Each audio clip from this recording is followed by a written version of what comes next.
नमस्कार मित्रांनो, circle Marathi न्यूजचे update मिळवण्यासाठी चॅनलला सबस्क्राईब करा। बदलापूर प्रकरणातील बातमीमध्ये मोठा ट्विस्ट आला आहे। बदलापूरमधील चिमुरड्या मुलीच्या लैंगिक शोषण प्रकरणातील आरोपी अक्षय शिंदे याने पोलिसांच्या हातातील बंदूक हिसकावून गोळीबार केलाय आणि पळून जाण्याचा प्रयत्न केलाय। त्याचवेळी पोलिसांनी संरक्षणार्थ गोळीबार केला आणि त्या गोळीबारात अक्षय शिंदे जागीच ठार झाला। ठाणे क्राईम ब्रांचचं पथक अक्षय शिंदे याला घटनास्थळी पाहणी करण्यासाठी घेऊन जात होतं, त्यावेळी हा प्रकार घडलाय। दरम्यान ही घटना हाताळताना किंवा अक्षय शिंदेला घटनास्थळी नेताना पोलिसांनी आणि क्राईम ब्रांचच्या पथकाकडून हलगर्जीपणा झाल्याचा आरोप विरोधी पक्षांनी केला आहे। दुसऱ्या बाजूला मृत अक्षय शिंदेच्या आईवडिलांनी देखील पोलिसांच्या हेतूवर संशय व्यक्त केला आहे। तसेच त्यांनी अक्षयचा मृतदेह ताब्यात घेण्यास देखील नकार दिला आहे।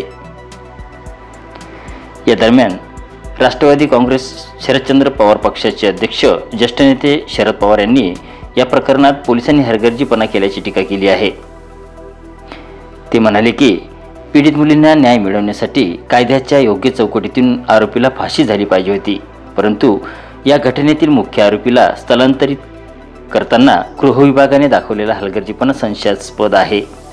भविष्यात अशा निंदनीय कृत्याची कल्पना कोणाच्या मनाला शिवणार नाही, यासाठी कायद्याचा धाक निर्माण झाला पाहिजे। मात्र पोलीस आणि शासन दुर्बल ठरलंय, अशी टीका शरद पवार यांनी केली आहे। तर अक्षयच्या वडिलांनी देखील आरोप केलाय। अक्षयचे वडील म्हणाले की पोलिसांनी पैसे घेऊन आमच्या मुलाला मारलं। तर अक्षयच्या आईने देखील पोलिसांवर गंभीर आरोप केलेत। सांगण्यात आलं का ताई? माझ्या पोराला मारून टाकले ते लोकांनी, पोलीसवाल्यांनी मारून टाकले। त्यांना कोणतरी बाहेरून त्याला कोणतरी काहीतरी करून त्याला आम्हाला न्याय भेटायला पाहिजे, आम्हाला न्याय पाहिजे।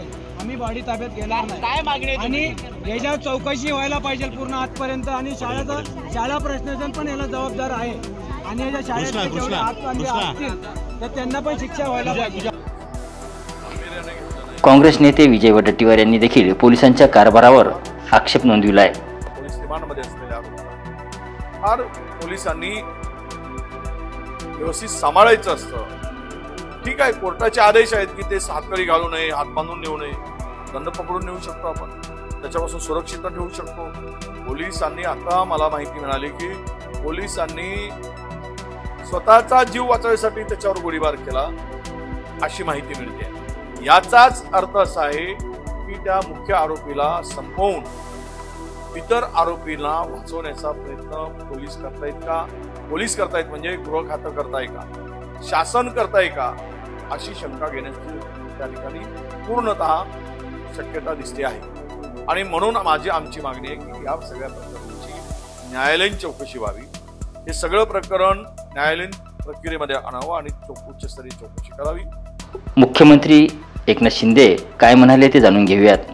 आणि त्यामुळे अशा या गुन्हेगाराला तपास कामी आणताना त्याने पोलिसांवर फायरिंग केली, पोलिसांची बंदूक खेचून। त्यामध्ये API निलेश मोरे जखमी आहे, त्याच्यावर उपचार सुरू आहे। आणखी पोलीस देखील त्याच्यामध्ये जखमी आहेत अशी प्राथमिक माहिती आहे।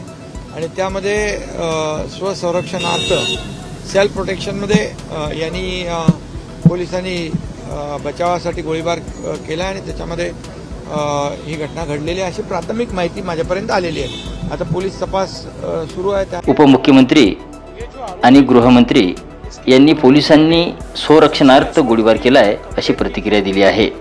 उसके लिए एक वारंट लेकर उसको उसकी तफ्तीश के लिए लेकर जा रहे थे।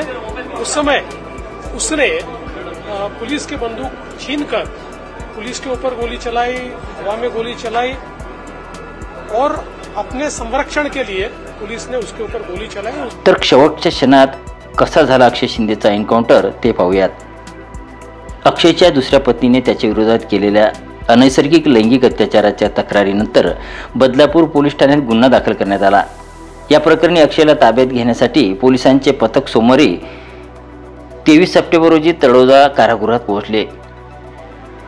सोमवार दिनांक 23 सप्टेंबर रोजी सायंकाळी 6:15 वाजताच्या सुमारास पोलिसांच्या वाहनातून अक्षय शिंदे यास नेले जात असताना मुंब्रा बाहेवळण मार्गावर अक्षयने एका अधिकाऱ्याची बंदूक हिसकावून 3 गोळ्या झाडल्याचा दावा पोलिसांनी केला आहे. या घटनेत एक गोळी सहाय्यक पोलीस निरीक्षक निलेश मोरे यांच्या मांडीला लागून ते जखमी झाल्यानंतर प्रत्युत्तरात पोलीस अधिकाऱ्याने अक्षयवर गोळ्या झाडल्या असे पोलिसांनी म्हटले आहे. ठाणे मध्यवर्ती गुन्हे अन्वेषण शाखेचे पोलीस निरीक्षक संजय शिंदे यांनी अक्षयवर गोळ्या झाडल्याचे समजते, मात्र पोलिसांच्या प्रसिद्धी पत्रकात त्याचा उल्लेख नाही आहे.